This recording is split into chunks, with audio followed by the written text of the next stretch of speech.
a really quick recipe for you. Now, about a month and a half ago, I shared my all-purpose gluten-free whole grain bread recipe that I had promised will be able to be turned into multiple different things. So I do have one out already on our pizza pinwheels using that recipe, and today I'm going to use that recipe again and share how I make hamburger buns with them. You can also make hot dog buns with this same recipe. I used to make hamburger and hot dog buns out of my old bread recipe that is also on the blog, and I can link that in the description. But the problem with that one was that the dough was really sticky. It was very hard to work with. It didn't come together, and it was like a really thick cake batter. And so I had a really hard time shaping it. My buns sometimes just didn't look right. They always tasted fine, but they weren't very pretty. So with this recipe, the dough actually comes together really well. You can actually form it and shape it into a bun very nicely. And so we prefer the taste and also the shape of these buns better. So like I said, you don't need any extra equipment. You can do hamburger buns or hot dog buns. And so we're going to do hamburger buns today. Now, here's a little trick for you.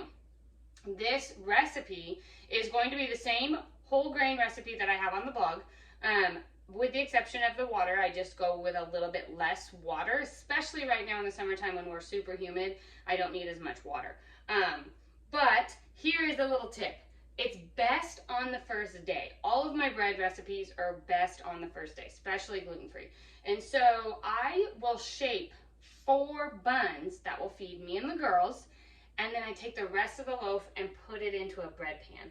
And that just helps me to use up the bread fresh and not have all of these buns when we only need 4 of them for a meal, and I may not need them for another meal for a while. Now you can do all of the dough in buns and then freeze the other ones that you're not going to use and pull them out and thaw them out right before you're ready to use them, and that'll work too, and that'll help keep its freshness. But I like to have bread and buns done at the same time with 1 loaf. Okay, so what you're going to do is you are going to take 1 3/4 cup of warm water and pour it into your stand mixer.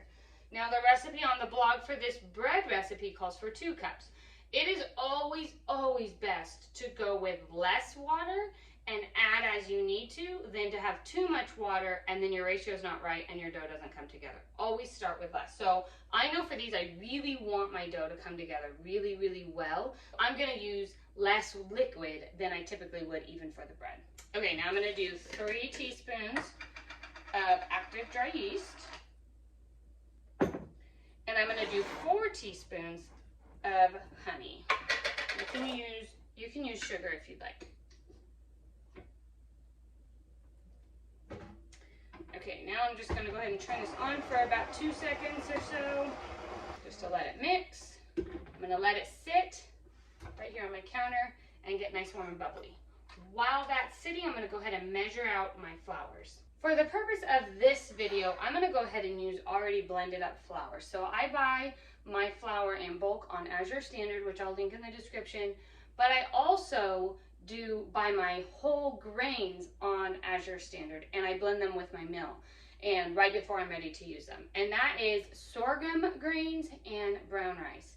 And both of those blended right before your use is incredibly healthy for you. There are so many health benefits to that, and so I go ahead and do that right before I make my breads or anything else typically.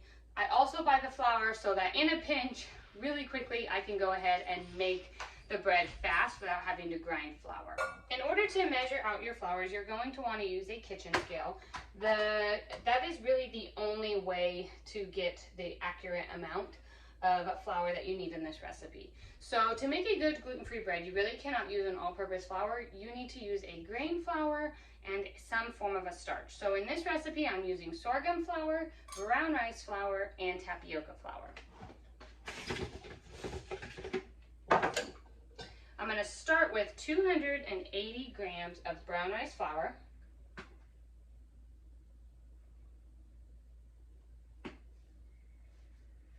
And now I'm going to set this brown rice flour off to the side. I'm going to use that when I shape my buns. I'm going to do 120 grams of tapioca flour, or tapioca starch. They're the same thing. And I'm going to do 100 grams of sorghum flour.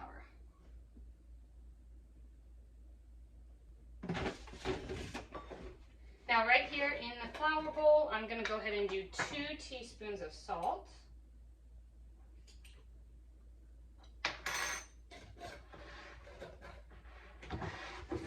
And 1 teaspoon of baking powder.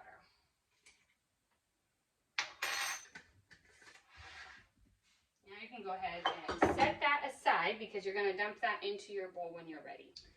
Once your yeast has gotten nice and bubbly, you're going to go ahead and stick it on your kitchen scale here, and you're going to measure out 30 grams of psyllium husk.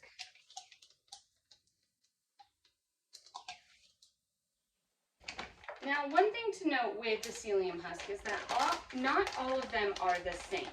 So you want to find either the Anthony's brand or the Now brand. There might be more, but those are the 2 that I stick with that give you the best bread.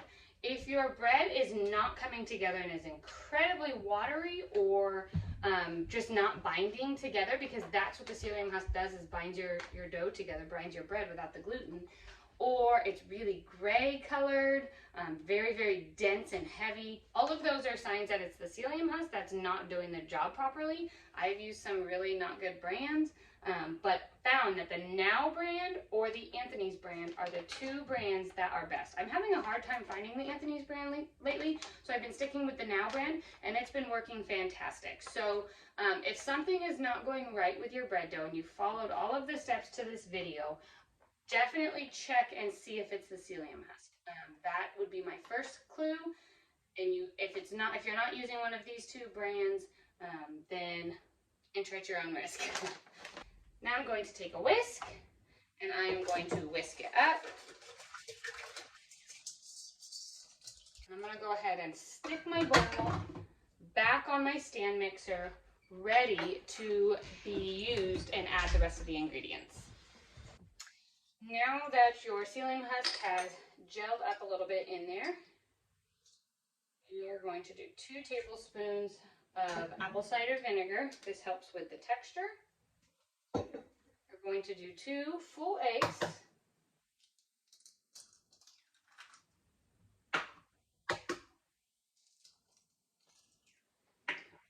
And 1 stick of melted butter. If you need to be dairy-free, go ahead and just use 5 tablespoons of avocado oil or olive oil, whichever oil you use. Now you can go ahead and pour in your dry mixture and turn it on to let it go.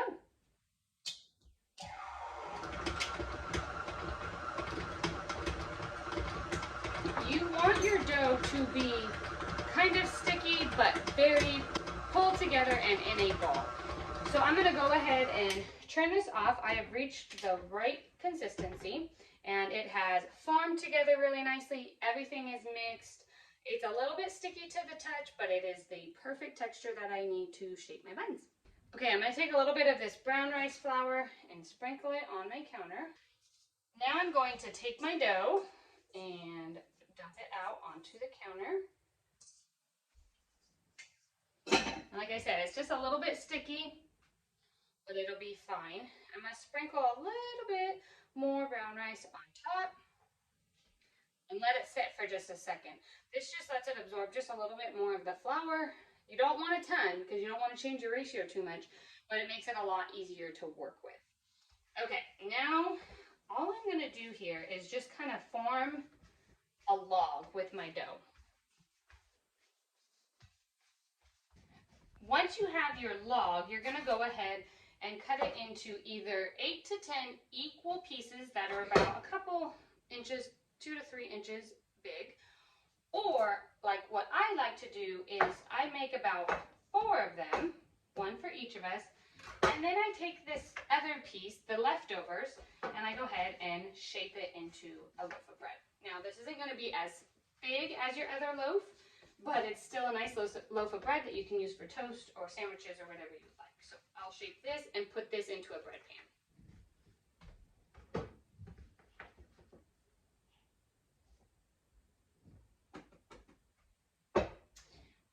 Now for your other pieces that you're forming into bread or into buns, you're just going to roll them into a ball. And at this point, you have done enough flour that they aren't sticky at all. And that is really perfect. And then I just kind of flatten them with my hand just a little bit because they're going to rise quite a bit. And I'm going to stick them on my non-greased cookie sheet here. Once you have them all shaped, I'm going to go ahead and let these rise for about 10 to 20 minutes. They don't take a whole lot of time to rise. I just set them right here on top of my stove and preheat my oven to 425 degrees. Since I did my loaf as well, I'll go ahead and set that over here to rise as well.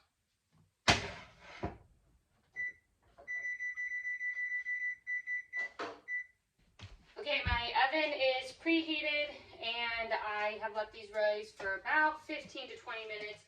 The bread's not quite ready to go in yet, but the buns are. So I'm gonna go ahead and stick them in the oven. And I'm gonna bake these for about 20 to 25 minutes. I'm gonna check them at 20. If they're very golden brown, then I'm gonna go ahead and take them right out, stick them on a wire rack to cool completely, and then we will use them on, I think tomorrow we're going to have barbecue chicken sandwiches for lunch, and that's what we'll use them on. Now these are always best the first day, so if you are not going to eat them on the same day that you bake them, one day isn't going to hurt them, but I would freeze them. They are the softest and the most best bread and buns on that first day. So freezing them helps preserve that, and then just take them out and let them thaw on your counter before you are ready to eat them.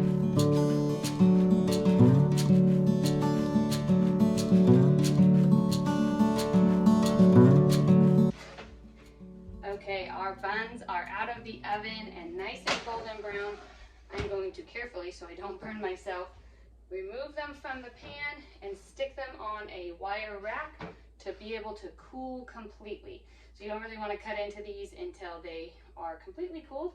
Then you can use them for sandwiches, you can use them for burgers, for whatever your heart's desire. They're super easy to make and they come out very nice and golden. I hope that you enjoyed this video. I hope that this is what you've been waiting for on getting some good gluten-free buns into your menu lineup. And make sure to like and subscribe to the video. I send out one new video every single week. Jump on over to the blog and put in your email address. I send out 2 emails a week there with recipes, ranch life, homesteading life, and all of the things there. I hope this video was helpful for you, and we will see you next time. Take care.